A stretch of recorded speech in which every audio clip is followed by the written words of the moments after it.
The quiet realization it was a soft, slow morning. The kind of morning where the air feels still and quiet even in the middle of a city. Daniel sat at his small wooden kitchen table, a simple mug of warm tea between his hands. The cup had a small chip on the handle, but it was still his favorite. The sunlight came in gently through the window, casting soft patterns on the tiled floor. Outside, the world was waking up. Cars passed occasionally, a bird called from a nearby tree, and somewhere, in the distance, a dog barked once and then fell silent. Daniel had lived in this apartment for 6 years. It was small, neat, and filled with things he thought he needed: books, kitchen tools, neatly stacked folders for work. Everything had a place, and everything was in place. His days were well organized. His routines were predictable. And yet, as he sat there taking slow sips of tea, he realized he couldn't remember the last time he felt truly connected to any of it. He had a stable job that paid the bills. He showed up on time, answered emails, joined meetings, and completed tasks. He wasn't passionate about his work, but he didn't hate it either. It just existed like wallpaper. His coworkers liked him. His manager thought he was dependable. But underneath it all, Daniel sometimes felt like he was simply playing a role. A well-mannered, agreeable, quiet role that helped him get through. The day. His friendships, too, were built on long years of habit. He had a few people he met for dinner every now and then, birthdays that were never forgotten, and group chats that were occasionally active. But he rarely talked about how he truly felt. It wasn't that anyone stopped him, he just never really tried. Somehow, it felt safer to say, "Everything's fine," even when he didn't know if it was and family. His parents called once a week. They asked if he was eating well, if work was okay, and whether he had met someone yet. He always said, "Yes, I'm doing fine," and they always replied, "That's good to hear." The conversations were warm, polite, and loving in their own quiet way, but they never went beyond the surface. That morning, as he stared out the window, something inside him shifted. It wasn't a loud thought. It wasn't a crisis. Just a slow, honest question. Is this really who I am? Or is this just who I became to keep things smooth and simple? The question wasn't new, but it had always been pushed aside by the rush of life. Work deadlines, bills, errands, tired evenings, weekend chores, it all kept him moving just fast enough to ignore what was quietly asking to be seen. But today was different. There was space between thoughts, between plans, between expectations. The quiet of the morning made everything feel more visible. He noticed how tired he felt, not physically, but in a way that ran deeper. Tired of always being agreeable. Tired of filtering every response. Tired of pretending he didn't have questions about the path he was on. Tired of nodding when he wanted to pause. Tired of saying yes when he meant maybe or no or not now. He didn't know what he wanted to change. He wasn't even sure what being himself really meant anymore. He just knew that the version of himself he was showing to the world wasn't the whole picture. It wasn't a lie, but it wasn't complete either. As he sat there, he thought about his childhood, how he used to spend hours drawing quietly in notebooks, how he would get lost in the shapes of clouds, or how he loved rearranging furniture in his room just to see how it would feel. None of those things were part of his adult life now. Not because he had chosen to let them go, but because somewhere along the way, life became about being efficient, responsible, and not making waves. Daniel didn't blame anyone. No one had forced him to hide. In fact, people often told him he was easy to be around, steady, thoughtful, and he was. But the truth was, he had also become very good at disappearing inside his own life. He had become invisible, not because the world demanded it, but because it seemed easier that way. He took another sip of tea and let the silence stretch out. There was no need to rush into a solution. For once, he wasn't interested in fixing anything. He just wanted to notice, to acknowledge that something inside him was gently waking up, a small, honest voice that had been waiting patiently for years. It didn't speak in loud declarations. It didn't say, "Quit your job," or "Move to another city." It simply said, "Pay attention." And so Daniel did. He looked around his kitchen. The shelves were clean. The floor was swept. The refrigerator held what he needed for the week. But he noticed how many things in his space weren't really chosen with intention. The art on the wall was generic. The dishes were all the same. Shade of white, the table was sturdy but dull. Everything was functional, but nothing sparked recognition. He stood up slowly, walked over to the window, and looked out at the street below. A man in a gray jacket was walking a small dog. A woman in jogging clothes crossed the road, checking her phone. A delivery truck idled at the corner. Life moved on as it always did, but something inside Daniel wasn't moving.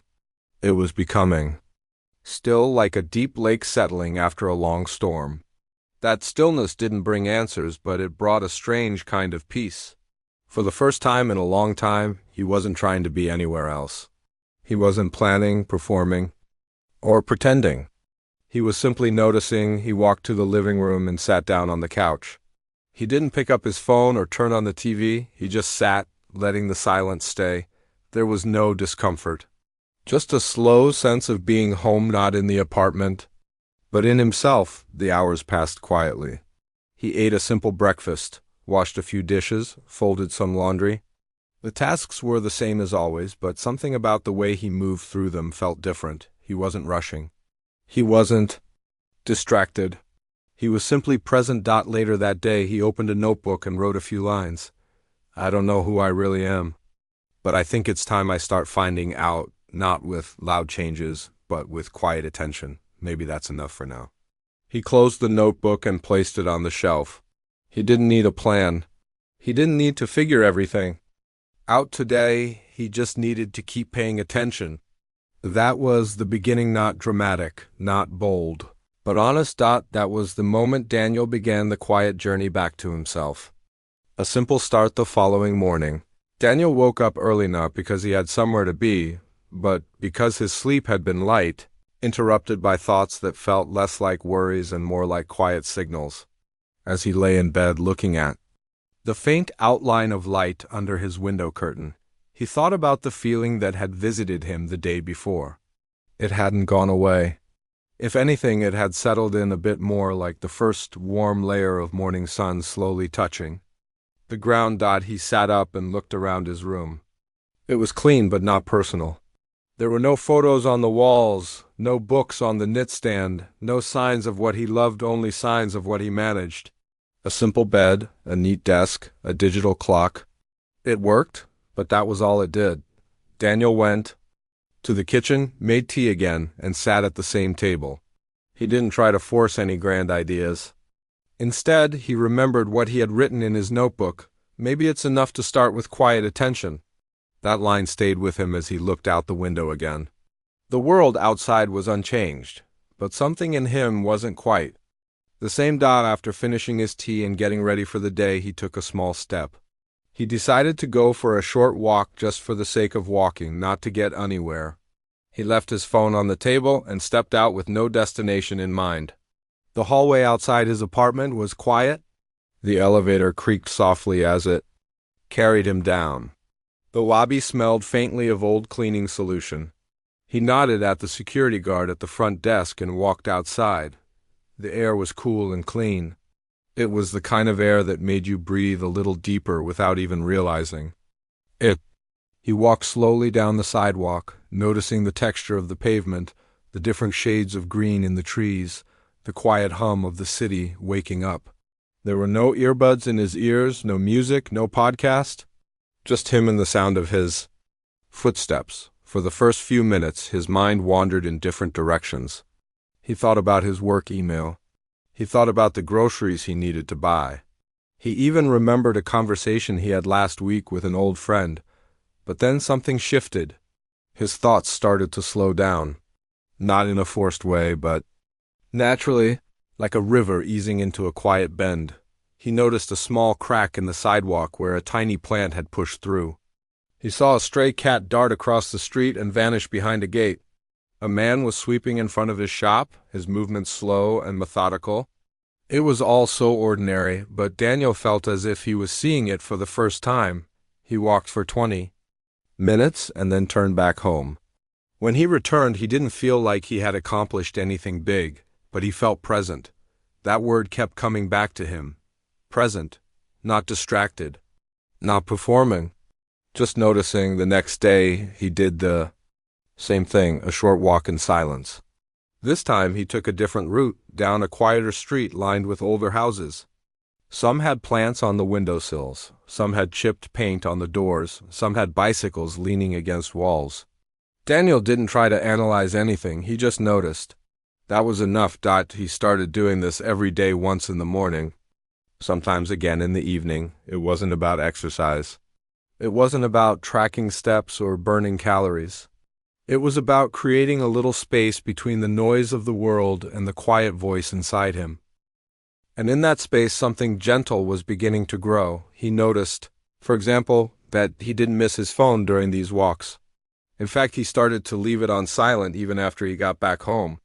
He didn't feel the same pull to check notifications or scroll endlessly. It wasn't a big decision. It just happened naturally, like his mind choosing peace without being asked. After a week of silent walks, Daniel began writing in his notebook more often. He didn't write long paragraphs, just a few lines each day. Simple observations, questions, quiet truths. Like, I like the way sunlight falls on the old stone building near 8th Street. When I don't rush, I hear birds I never noticed before. I think I've been afraid of slowing down because I thought I'd be left behind. But maybe slowing down is the only way to catch up to myself. These weren't journal entries. They were more like signals from a deeper place inside him.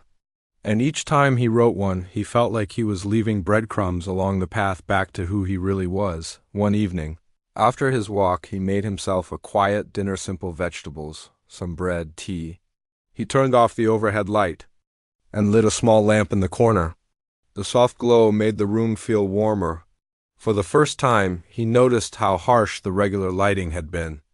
Without even thinking about it too much, he decided to change the bulbs in the other rooms to warmer tones the next day. Little by little, his environment began to shift, not because he was redecorating or making dramatic changes, but because he was starting to feel again. Not just think, feel. That difference was important. He cleaned out one drawer every weekend. He didn't do it to declutter or organize in some trendy way. He just wanted to keep only what felt like it belonged. Sometimes he found old papers he didn't need. Sometimes he found things that made him smile, an old photo, a forgotten postcard, a book he loved as a teenager. These small moments added texture to his days. The walks continued. Even when it rained, he went out with an umbrella. On one rainy day, he stood under a tree and watched the droplets hit the leaves. He watched people rushing past, heads down, umbrellas tilted, but he stood still, not as a statement, just because it felt right. That small act, standing still in the rain, became a kind of symbol for him. He didn't need to run with the crowd. He didn't need to rush anymore. At work, Daniel didn't change his job or quit anything. He just started showing up slightly differently. He spoke a little less in meetings, not because he had nothing to say, but because he no longer felt the need to prove something. He took longer pauses before replying to emails.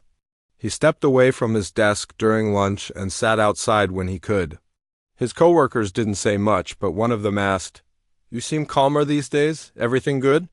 Daniel simply smiled and said, "Yeah, I think I'm just taking things a bit slower." And that was enough. His evening walks became his favorite part of the day. They weren't events. They weren't goals. They were simply his way of checking in with himself. Sometimes he'd take a notebook with him and sit on a bench to write. Sometimes he'd say nothing at all and just listen to the wind, the traffic, the distant sound of someone practicing guitar in a nearby apartment. Over the next few weeks, these walks helped him see something important. He didn't need to force himself to figure everything out. He didn't need to find his true self all at once. What he needed was space to listen, space to reflect, space to breathe without pressure. One evening, after returning from his walk, Daniel looked around his apartment and whispered to himself, "This is the first time in a long time I feel like I'm not pretending." He wasn't pretending to be busy. He wasn't pretending to be happy. He wasn't pretending to be someone he thought others would approve of. He was simply himself, quiet, thoughtful, not fully figured out, but honest. And honesty, he realized, was the real beginning. It wasn't the kind of honesty that required dramatic confessions or bold actions. It was a quiet kind, the kind that showed up in the way he listened to his own thoughts, the way he walked without distraction, the way he chose warmth over efficiency in his home.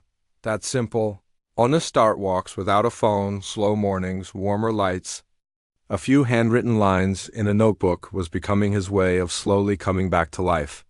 Not the life others expected from him, but the life that felt steady, quiet, and real. He wasn't searching for answers anymore. He was simply creating space for them to arrive when they were ready. Letting go slowly. Weeks passed, and Daniel's quiet evening walks became more than a habit. They became a rhythm, like breathing. There was nothing grand about them. He would come home from work, change into something comfortable, and step out into the fading light of the day. The streets, trees, old brick walls, and rustling leaves were familiar now, like companions. He walked the same paths, yet each time he noticed something different: a freshly painted door, a neighbor's cat lounging on a windowsill, the way the wind made the leaves swirl on a quiet sidewalk. One evening, Daniel sat on a bench at the far end of the neighborhood park. It was a small, unassuming place with a few trees, some swings, and a worn walking trail. He often came here to sit. On this particular day, he didn't bring his notebook. He didn't feel the need to write anything down. He simply sat in the quiet, watching the way the shadows stretched across the grass. A thought came to him, not dramatic, not heavy, just quietly true. Some things in my life no longer feel like they belong. He didn't mean objects, although there were a few of those. He meant the small routines, the relationships, the subtle habits that once felt necessary but now felt hollow. He realized that many of his choices were not made from inner clarity, but from habit, expectation, or fear of disappointing others. The thought stayed with him over the next few days. Daniel paid closer attention, not in an anxious way, but in a gentle, observational way. He noticed how he said yes to things that didn't align with how he really felt. He noticed how he would laugh at a joke he didn't find funny, just to keep the conversation smooth. He noticed how often he stayed quiet in group settings, not because he didn't have anything to say, but because he had trained himself to keep the peace. These weren't huge moments.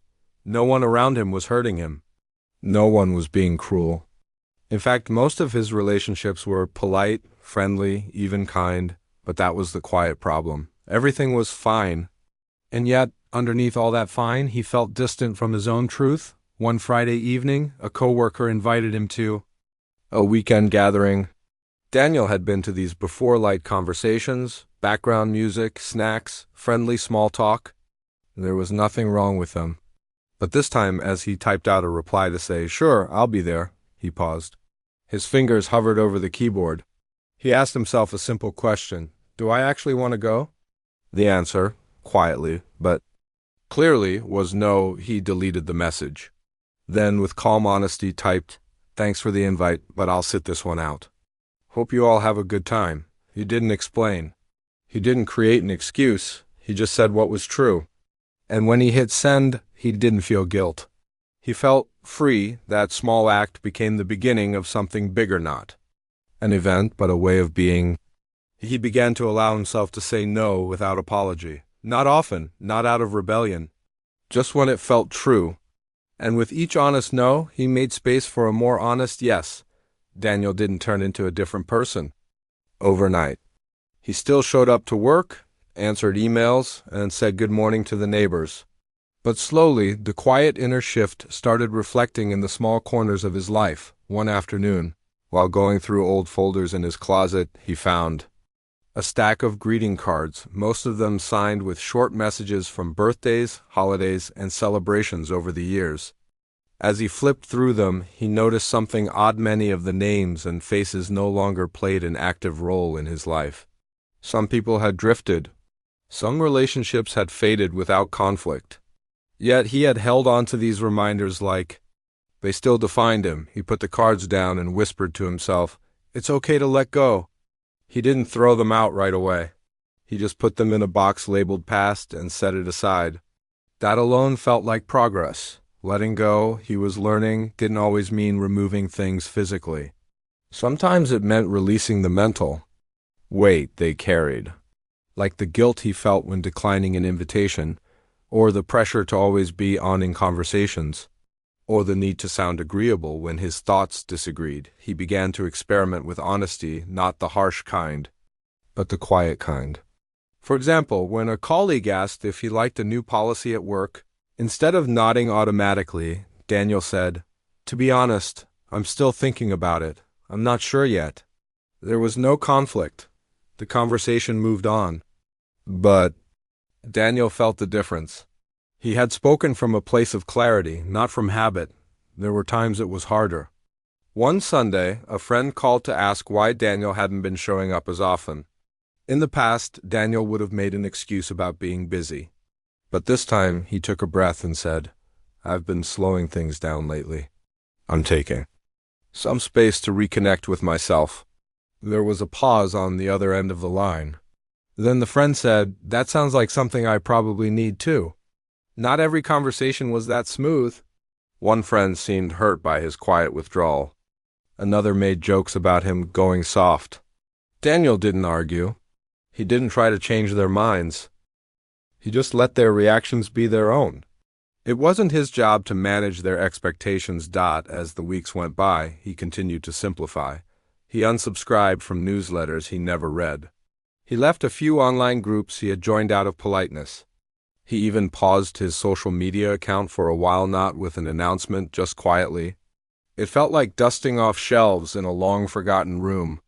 Suddenly, there was space. And in that space he could hear himself again. One evening, he opened his closet and pulled out an old sweater he hadn't worn in years. It still fit, but it didn't feel like him anymore. He had bought it during a time when he was trying to dress the way others around him did, neutral, professional, forgettable. He put it in a donation bag. One sweater, one small act. But in some quiet way, it was a step toward alignment. He also noticed the way he spoke began to shift. He didn't rush to fill silences. He allowed pauses to linger. In conversations, he didn't force himself to be entertaining or clever. He simply responded as he was. Sometimes that meant sharing something small and sincere. Sometimes it meant saying nothing at all. This subtle honesty felt like letting go of a lifelong performance. Not the dramatic kind. Just the daily, quiet effort to be what others wanted him to be: easygoing, non-disruptive, likable. And the more he let go, the more natural his presence felt. He began to enjoy his own company more. His silent walks became longer. Sometimes he stopped by a small bookstore near the park. He didn't always buy anything. Sometimes he just browsed and sat in the reading corner. He noticed he was drawn to books he would have overlooked before, books about simplicity, quiet living, nature, solitude. They weren't instructions. They were reminders of something he already knew. One passage stayed with him. It said, "You do not have to become someone new. You only have to stop being what you are not." He copied that line into his notebook. Underneath it, he wrote, "That's exactly what this feels like." Daniel wasn't reinventing himself. He was removing what wasn't his, slowly, kindly, without judgment. There were days he felt a bit lost. Not because he was doing something wrong, but because he was stepping into unfamiliar ground, the space of being truly himself without the constant filter of approval. He allowed the confusion. He let himself feel unsure. And in those moments, he reminded himself, letting go is not about being certain. It's about being real. One afternoon, he received a message from a relative he hadn't spoken to in a while. It was an invitation to a large family gathering. In the past, Daniel would have agreed quickly, even if it drained him. But this time, he paused. He thought about how he'd feel before, during, and after. He asked himself, would I be going out of love or out of obligation? He didn't respond right away. He took a day to reflect.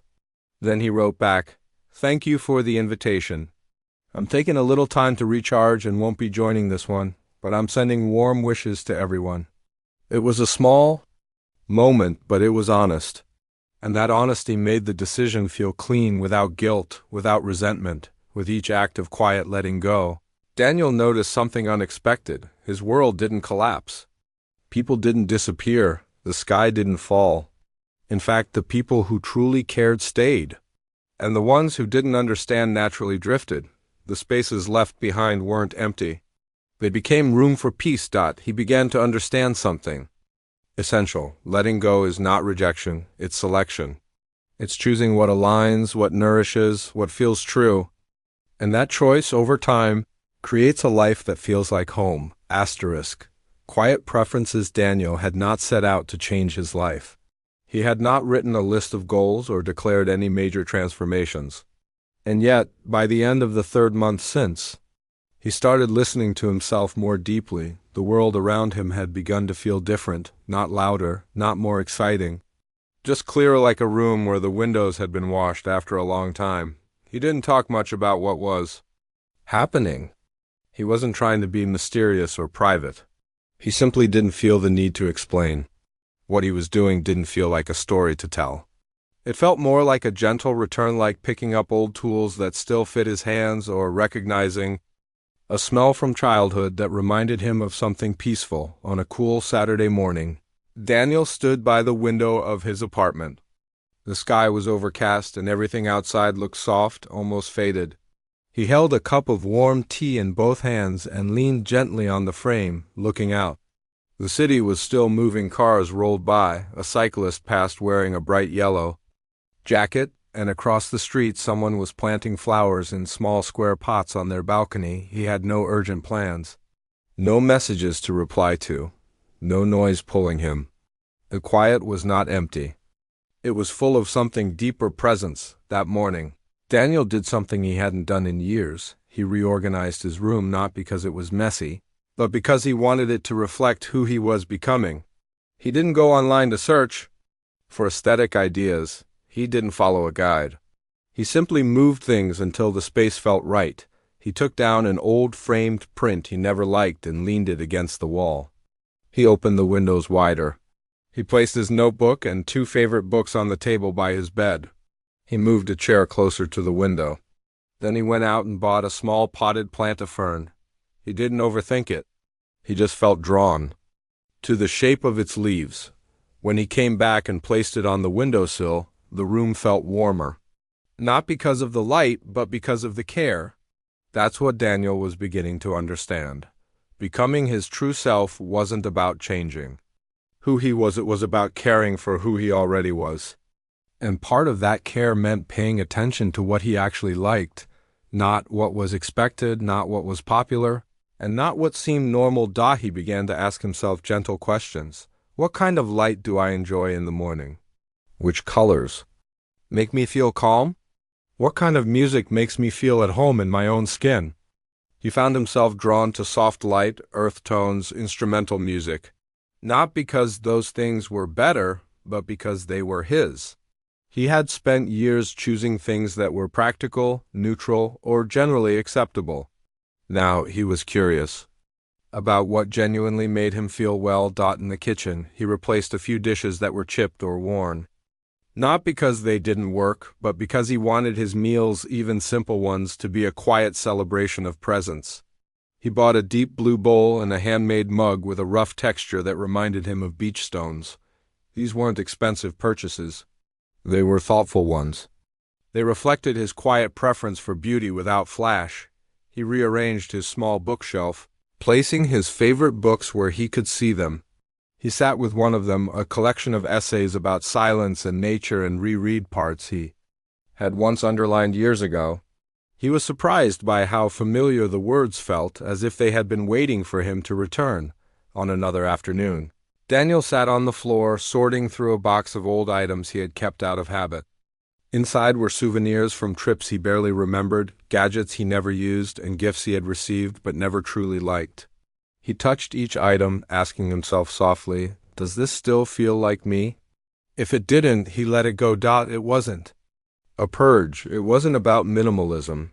It was about alignment. One object stopped him, a small leather notebook he had received on his 25th birthday. He had written only a few pages inside before setting it aside. As he flipped through it now, he smiled at a line he had written back then. "I hope I never forget the importance of quiet." He gently placed it back on the shelf. Some things weren't meant to be used. Some things were meant to remind. Daniel's preferences began to show in other places too. His clothes, for example. He had always chosen simple shirts in gray, black, and white because they were safe. But one day, while walking past a local market, he saw a soft green sweater that made him pause. He didn't think. He didn't debate. He just bought it. When he wore it the next day, he felt something unexpected, ease. Not because anyone complimented it, though a neighbor did say, "That color suits you," but because it felt natural. Not loud, not stylish. Just true. He began choosing meals based on how they made him feel, not just how quickly they could be made. He took more time in the kitchen. He experimented with spices he hadn't used before. He didn't aim for perfection, just care. He realized he enjoyed cooking when he didn't treat it like a chore. Music changed too. Instead of letting playlists run in the background, he began creating small collections of songs he loved, soft piano pieces, gentle folk songs, sounds of rain. In the evenings, he would turn on music, light a candle, and sit with a book or simply stare out the window. These were his new rituals, not created by force, but discovered through stillness. Even how he spent time with others began to shift. He stopped meeting people in loud cafes that made him feel disconnected. Instead, he invited a few close friends over for tea, soft conversation, and slow afternoons. Not everyone accepted. That was okay. The ones who did showed up not just with presence, but with peace. One friend said, "I didn't know I needed this kind of calm until I sat here." Daniel smiled. He knew the feeling. He also became more honest with himself about rest. Instead of pushing through tiredness, he allowed himself slow mornings on weekends. He didn't see rest as laziness anymore. He saw it as a quiet form of respect for his body, his energy, his attention. Over time, these small preferences, warm light, green sweaters, homemade meals, slow conversations began to form a kind of language, a language of self. And for the first time, Daniel felt fluent in it. He no longer needed big plans or bold moves. He had found something more powerful, gentle clarity. The kind that doesn't shout, but doesn't waver either. There were moments of doubt, of course. Moments where he wondered if he was becoming too soft, too quiet, or too distant. But each time those thoughts came, he reminded himself, this isn't distance, this is depth. I'm not moving away from the world. I'm moving closer to myself, and the closer he got, the less he felt the need to explain or prove. One evening, he wrote in his notebook, "I used to think finding yourself meant searching far and wide. Now I know it just means listening closely, and then slowly choosing day by day the things that match your quiet truth." He looked around his space, the soft chair by the window, the green plant on the sill, the tea cooling on the table, the book resting beside him. It was all so simple. And yet, for him, it was everything. He wasn't trying to live a perfect life. He was learning to live a true one. And that truth showed up not in grand achievements or big decisions, but in the small, steady rhythm of quiet preferences, chosen not out of pressure, but out of peace. A steady self-time passed. Not quickly, not slowly, just in its natural rhythm. The days continued, each one carrying the same basic shape: morning light through the window, the scent of tea, the sound of quiet footsteps on the sidewalk below. Daniel had not arrived at some final version of himself. There was no single day where he woke up and said, "This is it." But over time, something had shifted deeply. He had become steady, not loud, not extraordinary, not fearless. Just steady. And that steadiness felt like home. It wasn't built on any single event. It wasn't the result of following a plan or completing a journey. It came from showing up to his own life, quietly, consistently, with care. Every small choice he had made, the silent walks, the gentle nose, the rearranged room, the warm tea in a handmade mug had added something to the foundation of who he was becoming. Now, he moved through his days differently, not because the world around him had changed, but because he had. His presence had weight. His attention had depth. He no longer needed to be busy to feel valuable. He no longer needed to be agreeable to feel liked. And he no longer needed to chase meaning in places that never truly held it for him. He was, in the most honest sense, simply himself. One early morning, Daniel sat on his small balcony wrapped in a sweater, watching the city slowly wake up. The air was cool and damp, and a faint mist clung to the rooftops. He heard the sound of a broom sweeping on the street below, the chirp of birds greeting the dawn, and somewhere in the distance, the whistle of a kettle. It was quiet, and it was enough. He sipped his tea slowly, feeling its warmth move through him. He didn't feel rushed. He didn't feel like he was falling behind. He felt present, and that presence brought with it a calm confidence. Not the kind that seeks attention, but the kind that needs none. He had stopped comparing himself to others. That habit had faded gradually, not because he had mastered self-esteem, but because his inner world had become more interesting than the noise outside. He no longer asked himself, "Am I doing enough?" He now asked, "Am I doing what aligns with me?" The answer, most days, was yes. At work, Daniel remained steady. He did his tasks with quiet care, spoke when something needed to be said, and allowed silences when they felt appropriate. He was no longer the person who nodded along just to maintain comfort. He didn't argue unnecessarily, but he didn't hide either. When asked for his thoughts, he gave them sincerely. When he didn't know something, he said so plainly. People noticed, though not in the ways they used to. No one said, "Daniel's changed," but some started treating him with more respect, subtle, unspoken respect. His manager trusted him more. His team leaned on his calm energy during moments of tension. No one could quite explain what had shifted, but they could feel it. Daniel wasn't seeking leadership, but he was becoming one in the quietest sense. Simply by being clear, consistent, and at ease. Outside of work, he found joy in the things he had once overlooked: a slow evening with soft music, the pleasure of preparing a meal without rushing, watching shadows shift across the walls as the sun set, writing in his notebook not to achieve something, but to notice something. The noticing had become his way of being. He didn't need everything to be exciting anymore. He needed it to be real. And realness, he had learned, is often quiet. His relationships changed not through confrontation, but through clarity. The friends who remained were those who met him where he was, without pressure.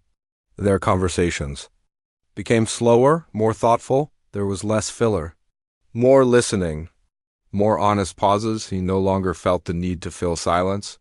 He allowed it. Sometimes, when sitting with someone, neither of them spoke for minutes, and that was okay. Daniel had come to understand that silence isn't emptiness, it's space.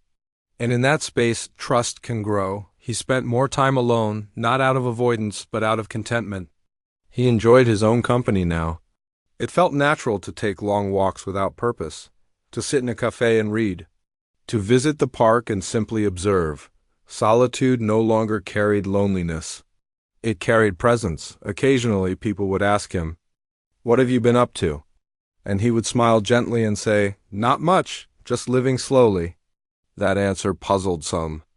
Others nodded, as if they understood something they couldn't quite put into words. He didn't mind either response.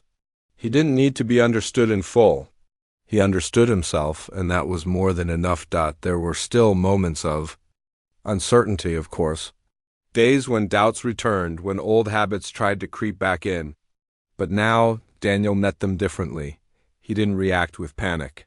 He sat with them, asked them what they needed, gave them space, then moved on. He had become emotionally quieter, but inwardly stronger. There was a groundedness to the way he carried himself. He wasn't easily pulled into drama.